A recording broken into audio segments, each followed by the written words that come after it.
दोस्तों, देश के वित्त मंत्री निर्मला सीतारमण को कौन नहीं जानता, लेकिन इस बीच एक ऐसी खबर आई है जो आपके दिमाग को झंझोकर रख देगा। दोस्तों, इलेक्ट्रॉन बॉन्ड से पैसे ऐंठना, जबरन वसूली और ईडी का दुरुपयोग, ये सब आरोप लगे हैं देश की वित्त मंत्री निर्मला सीतारमण पर। वसूली का आंकड़ा भी छोटा मोटा नहीं है। दोस्तों, 8,000 करोड़ का पहले कंप्लेन, फिर कोर्ट के आदेश के बाद FIR। ये पूरा मामला क्या है, आरोपी कौन कौन है, 8,000 करोड़ का आंकड़ा कहां से आया और केस का ईडी और इलेक्टोरल बॉन्ड से क्या कनेक्शन है, ये सारा जानकारी आपको हम इस वीडियो में बताएंगे। तो दोस्तों, आपसे एक छोटी सी रिक्वेस्ट है, वीडियो को आखिर तक जरूर देखिएगा। दोस्तों, मामला पिछले बीते वर्ष से शुरू होता है। द हिंदू की रिपोर्ट के मुताबिक आदर्श R अय्यर नाम के एक RTI एक्टिविस्ट इसमें शिकायत करता है। आदर्श जनाधिकार संघर्ष परिषद यानी JSP नाम से संचालित एक NGO के सह अध्यक्ष हैं। 30 मार्च को आदर्श अय्यर बेंगलुरु के Tilak Nagar police station complain दर्ज करवाने के लिए पहुंचे। वहां कंप्लेन कराने के बाद उन्होंने अप्रैल 2024 में दक्षिण पूर्व बेंगलुरु के DCP का दफ्तर भी विजिट किया, मगर कुछ खास नहीं हुआ। इसलिए आदर्श अय्यर ने फिर कोर्ट के पास जाने की ठानी है। वो कर्नाटका के MP MLA कोर्ट पहुंचे। ये कर्नाटका का स्पेशल कोर्ट है जो सांसद विधायकों से जुड़े आपराधिक मामलों पर निर्णय लेता है। आदर्श ने इस स्पेशल कोर्ट में एक प्राइवेट कंप्लेन लिखाई जिसमें मांग की गई कि उनकी शिकायत के आधार पर FIR दर्ज की जाए।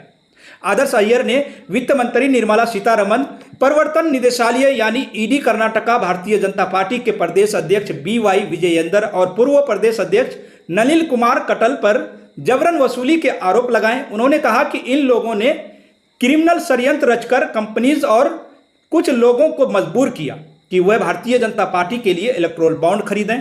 शिकायत में कहा गया कि निर्मला सीतारमण और ED के अधिकारियों ने इलेक्टोरल बॉन्ड के जरिए 8,000 करोड़ ऐंठे जबरन।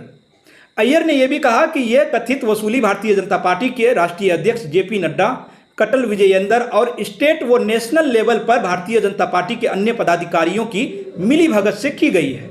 उन्होंने यह भी दावा किया कि वित्त मंत्री निर्मला सीतारमण ने ED का दुरुपयोग जबरन रेड मारने के लिए किया है।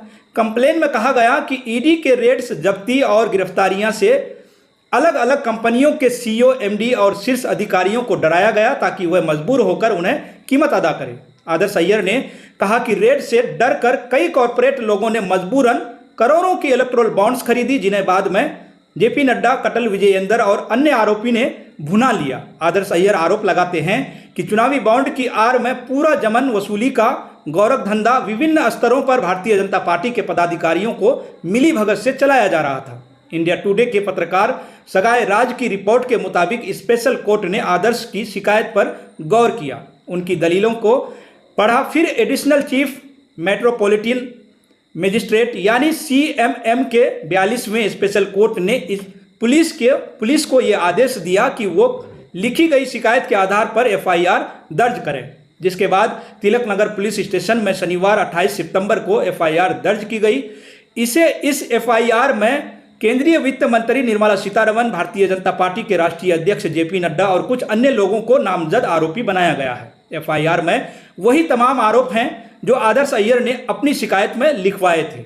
कोर्ट के निर्देशों के मुताबिक दर्ज की गई FIR में IPC की धारा 384 और 120 के साथ धारा 34 के तहत चार्जेस लगे हैं, जिनमें जबरन वसूली के लिए सजा, आपराधिक षड्यंत्र और मिलीभगत के इरादे से किए गए कामों के चार्जेस परिभाषित हैं। मामले पर कोर्ट के आदेश के बाद कर्नाटका के मुख्यमंत्री सिद्धार्थ मैया ने भी प्रतिक्रिया दी।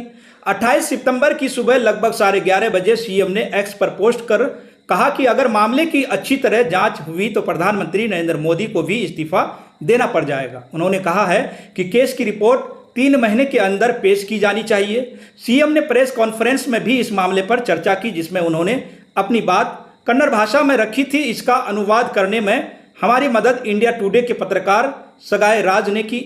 CM सिद्धार्थ मैया ने कहा, अब सेक्शन 17 के तहत जांच पूरी होनी चाहिए और 3 महीने के अंदर रिपोर्ट जमा की जानी चाहिए। स्पेशल कोर्ट के आदेश पर निर्मला सीतारमण के खिलाफ FIR दर्ज की गई है। वो यानी निर्मला कौन है, वो एक केंद्रीय मंत्री हैं। अब क्योंकि FIR दर्ज हो गई है तो उन्हें इस्तीफा दे देना चाहिए। क्या वो यानी भारतीय जनता पार्टी, क्या BJP उनसे इस्तीफा लेगी? सिद्धार्थ मैया यानी कर्नाटक के मुख्यमंत्री का यह कहना है दोस्तों कि आगे उन्होंने कहा, मेरे मामले में निचली अदालत ने आदेश पारित किया। सेक्शन 17 के तहत राज्यपाल ने जांच करने के लिए कहा है। कोर्ट ने निर्देश दिया है कि जांच पूरी कर 3 महीने के अंदर रिपोर्ट पेश की जाए। पहले कुमार स्वामी जो फिलहाल केंद्रीय मंत्री हैं, तो पहले कुमार स्वामी का इस्तीफा लिया जाना चाहिए। क्या उन्हें भी इस्तीफा नहीं देना चाहिए? पहले उनसे रिजाइन करवाया जाए। यहां तक कि प्रधानमंत्री नरेंद्र मोदी को भी इस्तीफा देना चाहिए। इलेक्टोरल बॉन्ड वसूली मामले में उनका भी इस्तीफा बनता है। साथ ही निर्मला सीतारमन को भी इस्तीफा दे देना चाहिए। ये तमाम बातें कही हैं कर्नाटका के मुख्यमंत्री सिद्धारमैया ने। यहाँ जिस धारा 17A के बारे में सीएम कह रहे हैं वो पब्लिक सर्वेंट को बेवजह की जांच पड़ताल से बचाती है। इसके अंतर्गत पुलिस को किसी पब्लिक सर्वेंट के खिलाफ जांच करने के लिए पहले परमिशन लेनी पड़ती है। बिना सक्षम अथॉरिटी के अप्रूवल के पुलिस इन मामलों में कोई जांच नहीं कर सकती। इनमें सक्षम पदाधिकारी इस बात से तय किए जाते हैं कि जिनके खिलाफ जांच होनी है उनका सरकार में क्या पद है। जैसे राज्य सरकार के मंत्रियों की जांच के लिए अलग पदाधिकारियों अप्रूवल देंगे और केंद्रीय मंत्रियों के लिए अलग। खुद सीएम सिद्धारमैया के खिलाफ कथित मारिया स्कैम मामले में धारा 17A के तहत जांच की जाएगी, जिसके बारे में उन्होंने अपने रिएक्शन में भी बात की है। फरवरी में सुप्रीम कोर्ट के आदेश के बाद इलेक्टोरल बॉन्ड स्कीम तो रद्द कर दी गई, लेकिन उसमें जुड़े मुद्दे अभी भी ज्वलंत है। पुलिस में की गई शिकायतों से लेकर पॉलिटिक्स में दिए गए भाषणों तक अब भी इलेक्टोरल बॉन्ड अपनी जगह पर कायम है। आगे इस मामले में जो भी अपडेट आएगी दोस्तों हम आप तक जरूर पहुंचाएंगे। फिलहाल दोस्तों इस खबर में इतना ही, लेकिन आप इस रिपोर्ट को लेकर क्या सोचते हैं? आपकी क्या सवाल है? आपकी क्या राय है? आप अपनी राय हमें कमेंट सेक्शन में ज़रूर बताइएगा। फिलहाल दोस्तों इस खबर में इतना ही, फिर मिलेंगे अगली खबरों के साथ। अगर वीडियो पसंद आई हो तो वीडियो को लाइक करना बिल्कुल भी ना भूलें और चैनल को सब्सक्राइब ज़रूर कर लें।